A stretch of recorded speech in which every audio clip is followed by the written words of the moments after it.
સંસ્કાર સંસ્કાર એટલે કોઈ પણ વસ્તુને સુયોગ્ય બનાવવી.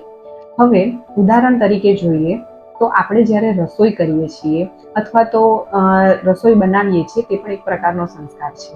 કોઈ તમને દાળ ખાલી બાફીને આપી દે અથવા તો શાક કાચું આપી દે તો શું તમે ખાઈ શકો છો? નહીં. તો એના માટે જે આપણે રસોઈ કરીએ છીએ, જેમાં વઘાર કરીએ છીએ, નવી નવી પ્રોસેસ કરીએ છીએ, જેને સંસ્કાર કહેવામાં આવે છે.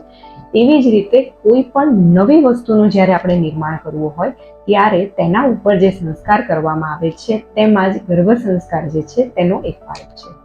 ગર્ભ સંસ્કારમાં મુખ્યત્વે 3 તબક્કા હોય છે.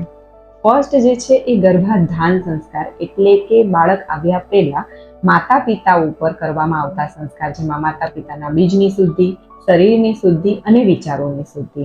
બીજું જે છે એ ગર્ભ સંસ્કાર, એટલે કે 9 મહિના સમય દરમિયાન માતા દ્વારા બાળક ઉપર કરવામાં આવતા આહાર દ્વારા, એના વિહાર દ્વારા, કલા દ્વારા, વાંચન દ્વારા જે સંસ્કાર આપવામાં આવે છે તેને ગર્ભ સંસ્કાર કહે છે. અને થર્ડ જે છે એ બાળક આવ્યા પછીનો 0 થી 5 વર્ષનો સમયગાળો, કે જ્યારે બાળક તેના માતા પિતા ઉપર નિર્ભર છે, તે દરમિયાન બાળક પર કરવામાં આવતા સંસ્કારને પણ ગર્ભ સંસ્કારનો એક પાર્ટ તરીકે ગણવામાં આવે છે.